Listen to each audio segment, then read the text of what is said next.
Everyone. This week's Parsha is Parshas Tazria, Tavshin Pei Daled.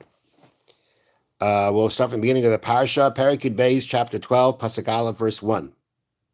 Vayidaber Hashem el Moshe lemar, Hashem said to Moshe, saying, Daber el bnei Yisrael lemar, speak to the Jewish people, Isha ki Tazria, a woman that will conceive, V'yalda Zachar, and then give birth to a male, V'tam'ah shevas yamim, she shall be impure for 7 days, Menidas device hatitma, as when she menstruates. On the 8th day, the flesh of his foreskin will be circumcised. And for 33 days she shall remain in her blood of purity. She shall not touch anything holy. She cannot come to the sanctuary, she cannot come to the Beis HaMikdash, until the completion of her days of purity. So the Torah here is talking about the fact that a woman who gives birth automatically becomes impure. And she's impure the same way a woman who menstruates is impure. Now, after that, week after, she, let's say, bleeds a week after her birth, if theoretically she would not be bleeding at that point, or if she would have, even this halacha applies that even if she wouldn't bleed when she gave birth, nonetheless, the fact that she gave birth would make her impure. It should be impure for a week. And then after that, she goes to the mikveh. Now, when she is impure for the first week, as a woman who menstruates, means she is forbidden to her husband. And after that week, she goes to the mikveh. Now she is pure in the sense that she is permitted to her husband. However, she still remains in a state of impurity regarding sanctified objects. Actually, for 33 days, she will, after this, for 33 days after this period, even if she bleeds, she remains pure. She doesn't become impure, but she will be impure regarding her ability to eat from a sacrifice, going to the Beis HaMikdash. And after 33 days, she again goes to the mikveh, she brings a set of sacrifices, and then she is completely pure in the sense that she can partake from sacrifice meat or go into the Beis HaMikdash. She's impure, doesn't make a difference how she have birth. What do you mean? No, we're talking about natural. Is this a question about natural? Yeah, nowadays it's not relevant because no matter what you do, she's going to bleed from her uterus. But it seems that there was a point of time that didn't have to happen, and just the mere fact that she gave birth naturally, I believe this would be. Not sure, but I believe it would be naturally. I'm really not sure if it makes a difference. I don't know. What's called cross? C-section. Yeah, I don't know if it would make a difference. I don't know. Now, so again, she has a period of a week being impure, and then she has 33 days where she may even bleed, but remain pure to her husband. But she is forbidden to touch or go into a holy place, or to touch. Or to touch a holy object. If it's a girl, then it's doubled. 2 weeks impure, and then a total of 66 days that she has this other state of impurity regarding sanctified objects in the Beis HaMikdash. Now, Rashi here has a comment that says like this, and this is a medrash. Amar Rav Samloi, the sage Rav Samloi said, the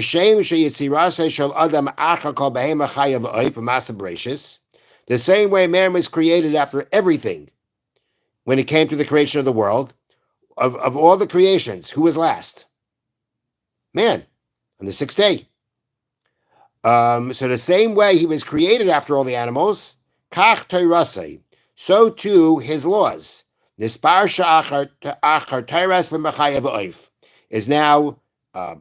now was now recorded in the Torah after the laws of the animals. So in the end of last week's Parsha, we had the law of the kosher and not kosher animals. The Torah also spoke about the impurity that can come about through these animals and other laws of impurity. And now we talk about the law of a man, impurity regarding a person, and that first example being that of a woman who gave birth. So the same way man was created after all the animals, his Torah laws are also brought down after the laws of the animals. It's following a pattern. The order of the laws here is following the pattern of creation. Man was after the animals in creation, and the laws regarding him are after the creation, or after the animals. So first of all, what's the meaning behind it? What's the point of that we follow his laws, follow the pattern of creation? Why? What's the point? Now, we really, to try to get down, to try to understand more what this statement is, I believe it's important to understand that this part that Rashi is quoting is the end of a section of the Medrash. The Medrash actually has a discussion beforehand, again regarding the creation of man in regard to the animals. And then after that discussion, it now then brings down Reb Samloi. So I'm not going to go through the whole Medrash right now, but the Medrash, at least what seems to be relevant to this statement that we just said, the Medrash starts off with a pasuk, with a verse. Achar v'kedem tzartani, which means achar, back, v'kedem, in front, tzartani, you have fortified me. And the Medrash says that we actually, instead of translating it as front, back and front, you have fortified me, tzartani comes from the word tsayar, which means to form something. And actually, it's talking about the creation. That achar v'kedem tzartani, back and front, you created me. Back and front, we could also look at it as after and before. After and before, you have created me. Which a Medrash is going to say means that man, in some way, was created before, and in some way created after. So the Medrash says that even though the actual physical creation of man was on the sixth day of creation, but there are other verses in the earlier days of creation that also are meant to allude to the creation of man at some level also. So the first one that's brought down is the pasuk that says, this is already by the fifth day of creation, let the earth bring forth living souls according to its kind, which is referring to the animals.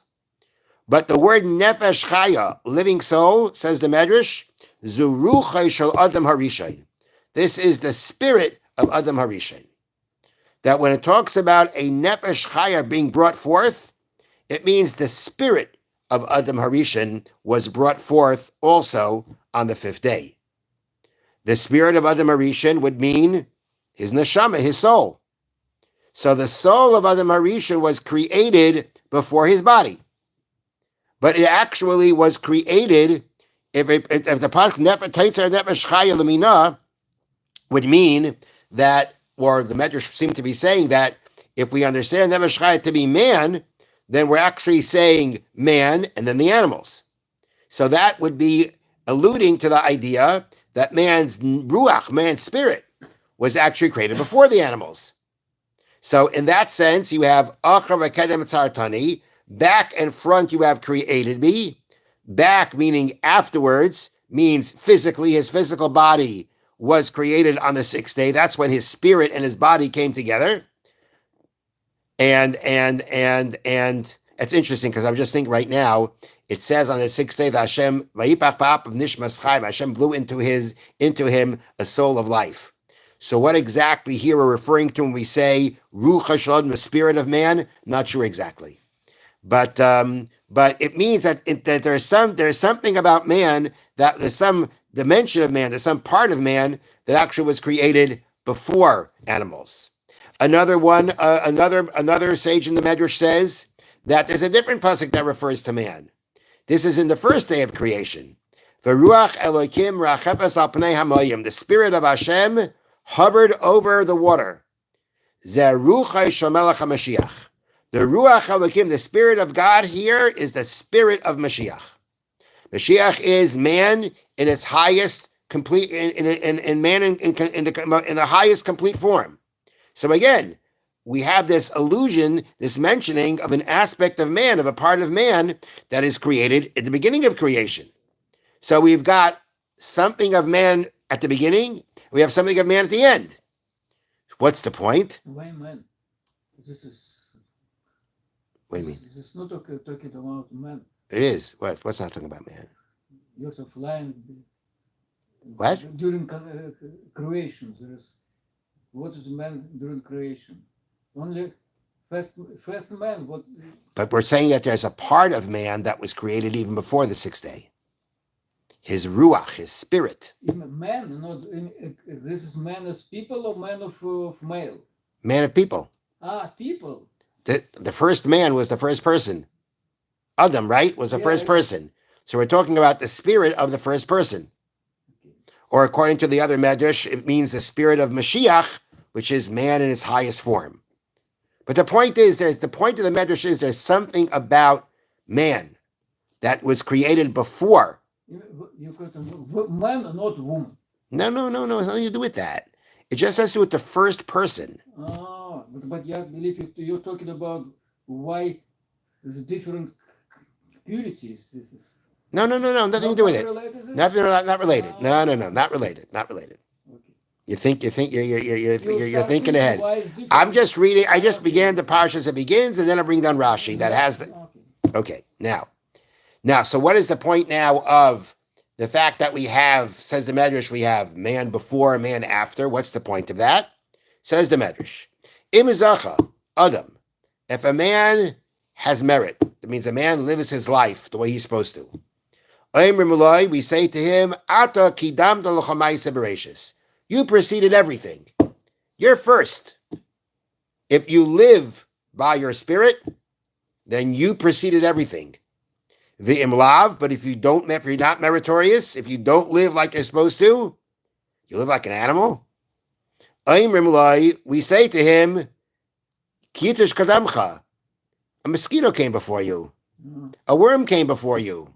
They were created before you. So the point of man before or after means to say, depending on how he lives his life, we say to him, if you live the way you're supposed to live, that was man before everything. But if you don't live like you're supposed to live like an animal, then you know what? You were the last animal. Okay. The Medrash continues a little bit more. And then the Medrash brings down Amar Rabbi Samloi, that this is the quote on Rashi, just as man was created after all the animals, his laws come after the animals too. The laws are following the pattern of the creation. Okay. So now, let's ask a different question we said before. If we're saying that we're following the pattern of man created after the animals, isn't that the man not living the way he's supposed to live? Based on what the Medrash said before? Based on what the Medrash says before, we're following the order of man when man's not living the way he's supposed to live. So is that how we should be following the order here by the laws? Now, the laws are dealing with tumah, impurity. And tumah, impurity, definitely has a negative connotation to it. But again, in this case, no one's doing anything wrong. She's giving birth to a baby. She's not doing anything wrong. Why would we be following here the pattern that's seemingly the pattern of a man in his negative form? Or when he's doing what's wrong? You're not doing anything wrong here. Okay, there's maybe some kind of connection between tumah and man doing things wrong, but that needs explanation. So I like to share a thought that perhaps Reb Samloi has to be seen maybe a little bit different than the first half of the Medrash. Not necessarily arguing, but maybe different. And that's the following. So we've got this idea that man was created after all the animals.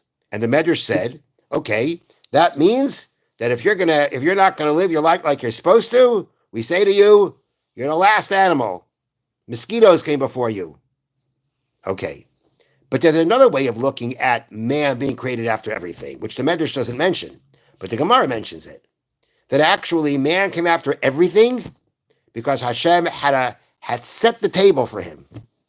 The whole world was created and ready for when he came. It's really a sign of the fact that he is the purpose of creation. He's the point of creation. Everything comes before so that when he comes into the world, everything's there for him. which means being created afterwards can have a positive perspective. It can be seen in a positive perspective, and it can be seen in a negative perspective. Both can be true. Both can be true. In essence, if the person is living his life the way he's supposed to, then he is man, the point of what everything was created for. If he doesn't live according to what he's supposed to, then we say, you're the last animal. But the statement, but the idea rather, the concept of man being created after everything can be seen in a positive way or in a negative way. And if you think about it, that perhaps is actually brought out in the law in this parsha right here. This parsha, this Teirasa Shaladam, this laws of man that we're saying is following the pattern, which is this law when a woman gives birth. When a woman gives birth and becomes tamei, this dual perspective of positive living and negative living in some way can come out, because the explanation behind a woman gives birth, and we're saying that makes her tamei, that makes her impure, even if she doesn't bleed. All right, may not even forget about that right now. She goes ahead and she gives birth and she becomes impure. What is the understanding behind that? That because she gives birth to a baby, now she becomes impure. Why? So one way of looking at it is the fact that impurity is something that's not, impurity is not just like this made up concept, this imaginary concept. It's a spiritual thing. It exists in the spiritual realm. And Tuma always goes where there's a void of Kedusha. Meaning if there was sanctity in some place, holiness, and that holiness now left, so now if the place where the holiness used to be and now left, that's where Tuma comes. I believe there's a commentary that says that if you, I can't remember how it says, but it says if you empty out a barrel of honey, you empty out the barrel of honey, right? There's no more honey in there, but all the flies come, right? All the things that wanna get from the sweet that's still kind of stuck there a little bit. That's where the insects want to go. So the same idea, when there was kedusha in a place, the tumah now comes in and takes up that place. This woman, she was carrying a baby. She was carrying a human being. She is carrying a person that's going to have a neshama, or has a neshama already. She's carrying a person. That means she had kedusha. There was something holy inside of her. A person is holy, and she had that holiness inside of her. That holy thing, rather, she had holiness inside of her. The holiness left. So what comes in its place? Tumah, impurity.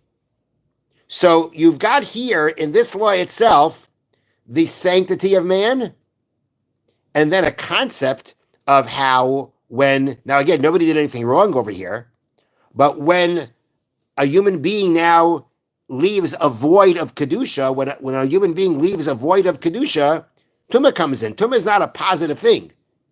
So you've got here the aspect of man being holy and of man bringing about impurity, a human being bringing about impurity.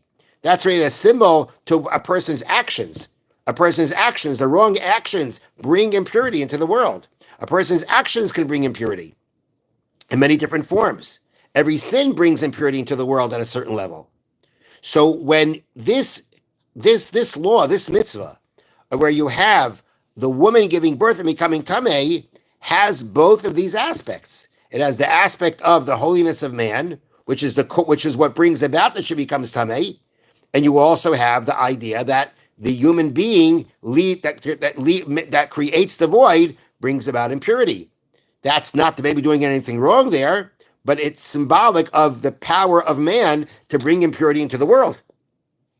So what we have here is, we can explain that what Rav Simlai was saying was the same way man's laws follow the pattern of creation, means to say that Yes, the Medrash before said there's man before everything, there's man after everything, and that relates to how a person lives their life. Rav Samloi says, I can bring out the same idea just with the fact that man was created after everything.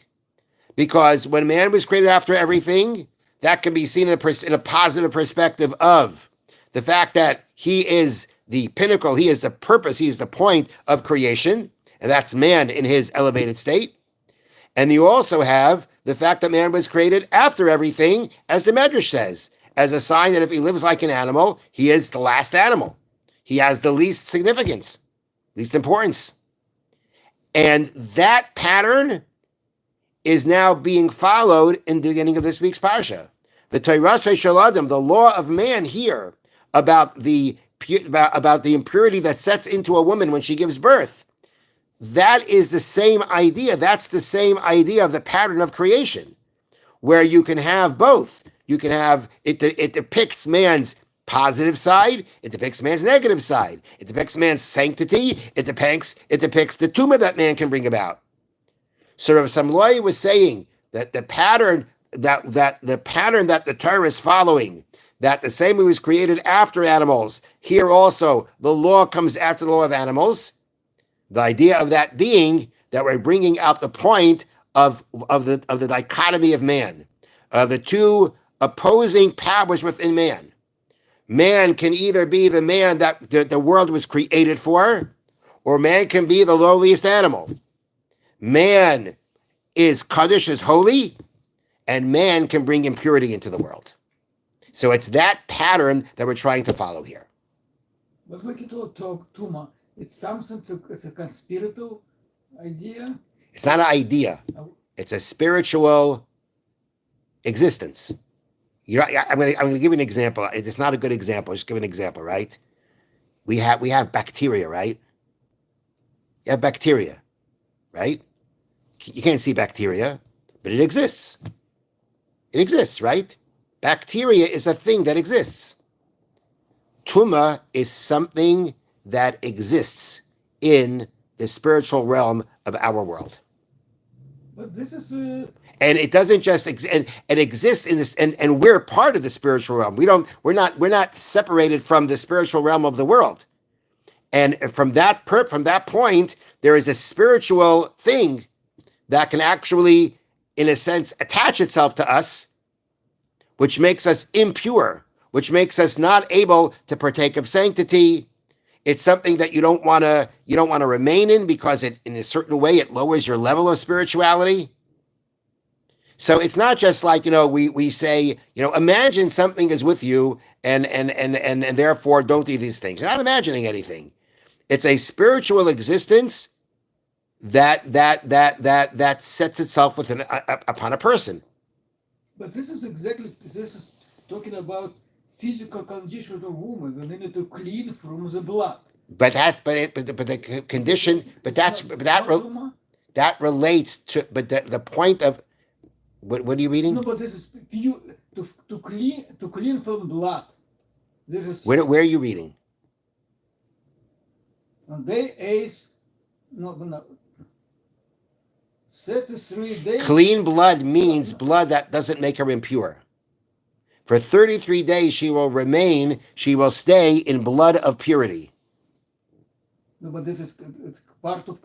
It is part, but clean. Yeah, but that's not the point. That's not relevant here, because the blood that comes out here, right, doesn't make her impure.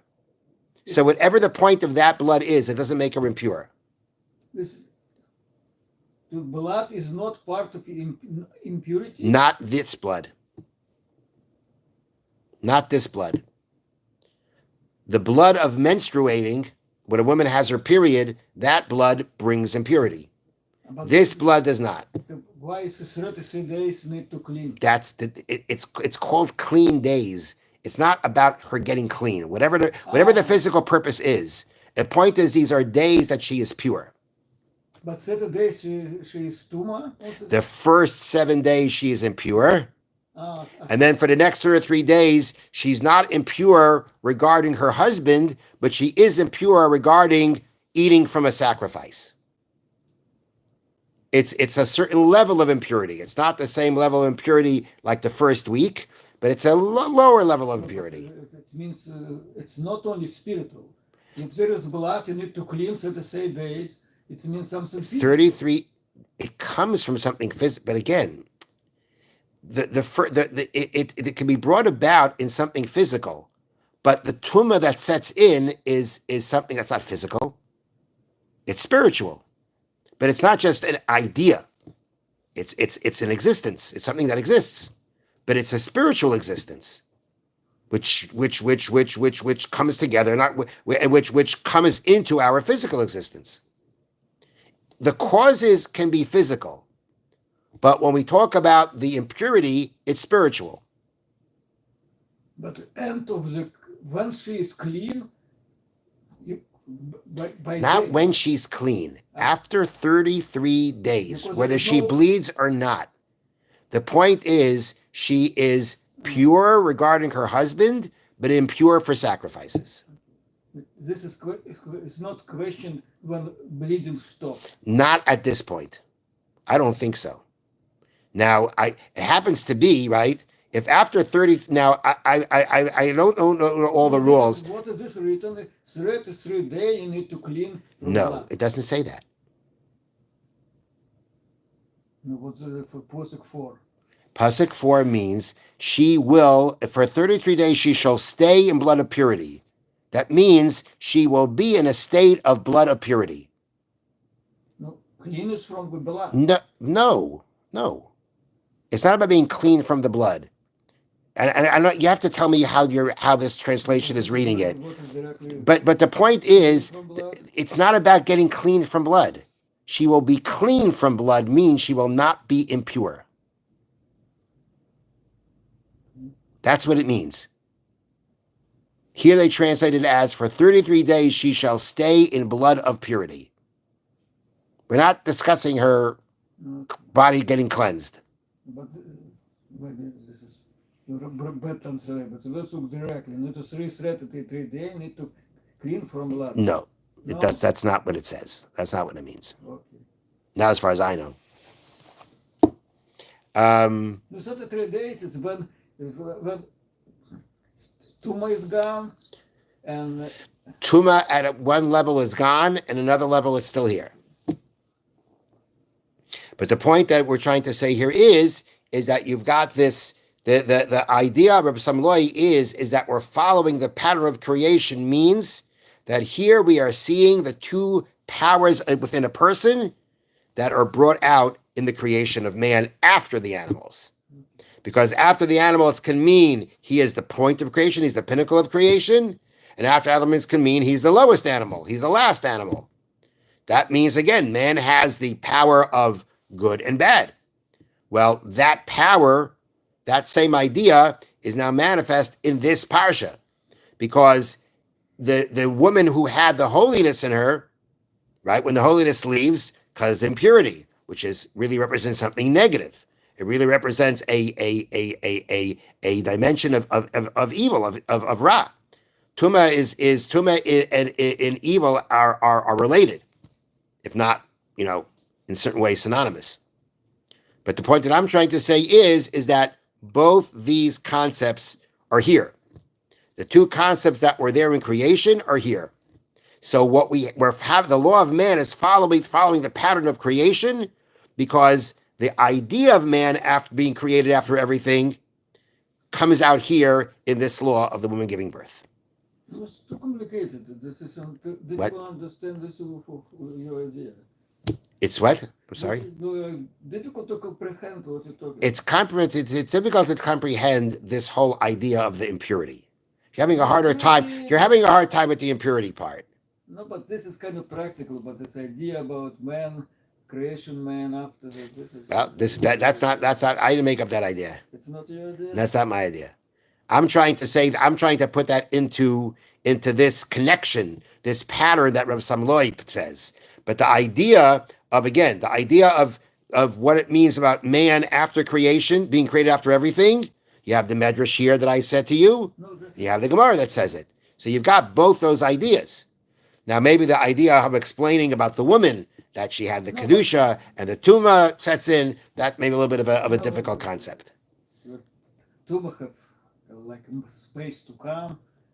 Okay, This is I didn't make that up either. Okay, now one last thing. Okay, so the next thing is like this. So let's turn a few pages, and actually not so many. Let's go to the next chapter. Perek Gimel Pasuk Aleph. 13:1. Vayidaber Hashem Moshe v'Aaron Lamar. Hashem spoke to Moshe and to Aaron, saying, Adam, a person, who has in his skin these different kinds of spots. These are different spots of shades of white. And it shall be in the flesh of his skin the plague of tsaras. And he shall be brought to Aaron the priest or to one of his sons. All right. So we're now getting into the discussion of something called tsaras. Tsaras is a skin condition, but as most commentaries learn, it is not a skin condition caused by some kind of infection or physical problem, but it's really a sign or a signal from Hashem regarding certain sins that a person may have done. Now, the word used for person, right? A person who has any of these skin spots is Adam. Adam means man.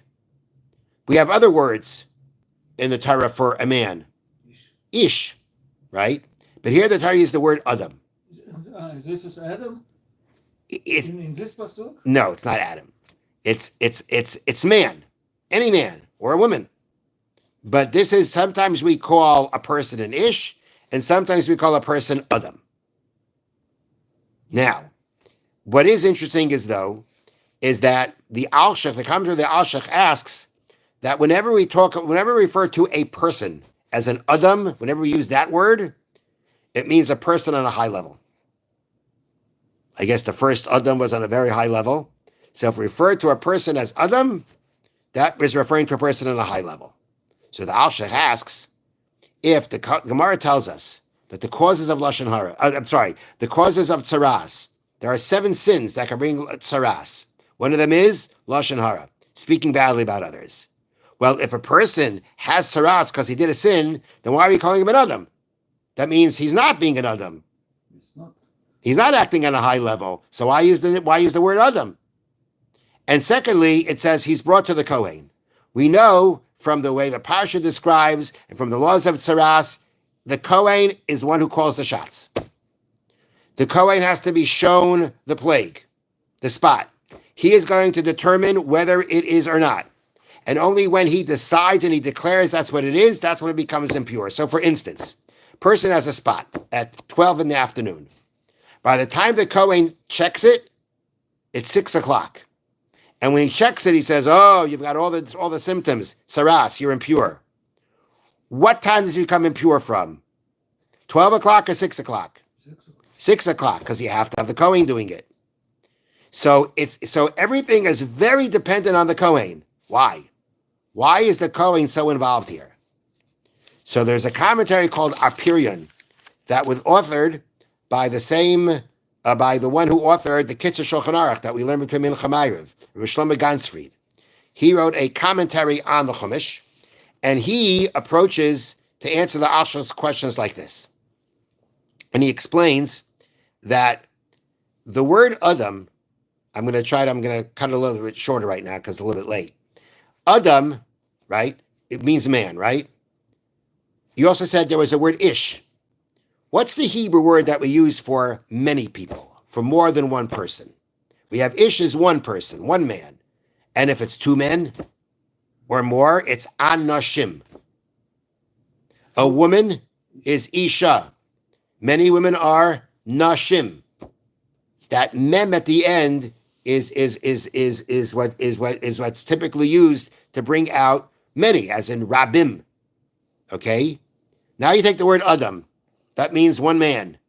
And how would you use that word to say many people? Never used. What? Adam only using the one. How do you know?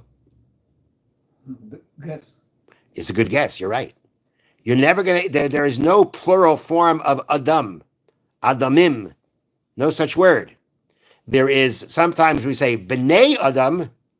If you want to talk about more than one person, you want to talk about people who say B'nai Adam, sons of man, but you never find the word Adam in a plural form. There's no plural form for that word. And that's because the word Adam represents unity.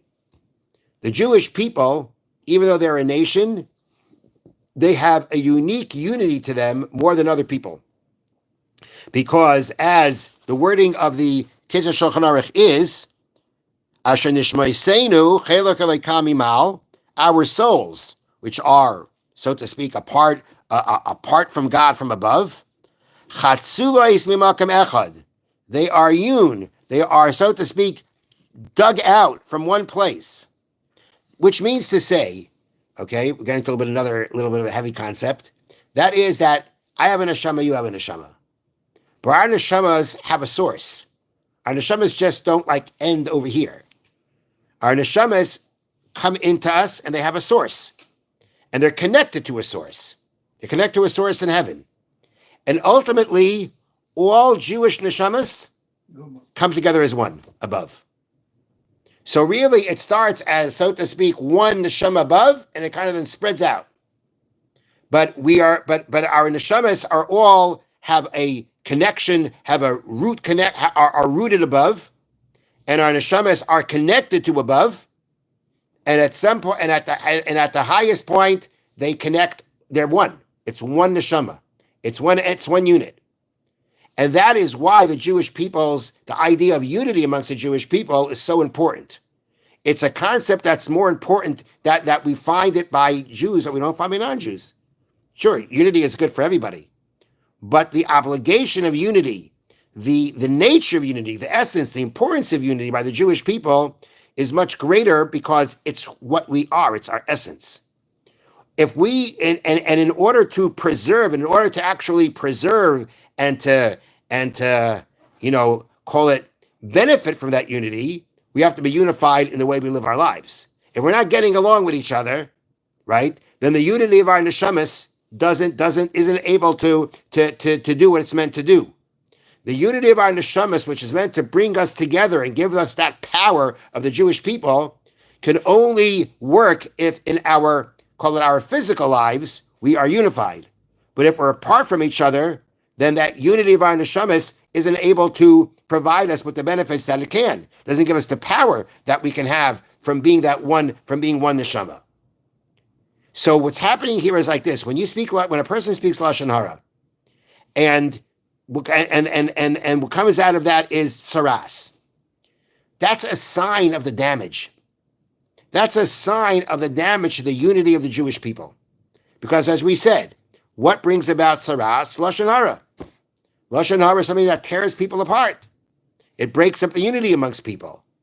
So what the reaction, so to speak, the spiritual reaction that comes out in our physical bodies, the reaction to that to that damage to our unity is saras. But you know why we have saras? Non-Jews don't have saras. We don't have saras now either. But when saras was around, non-Jews didn't have it. It was only the Jews.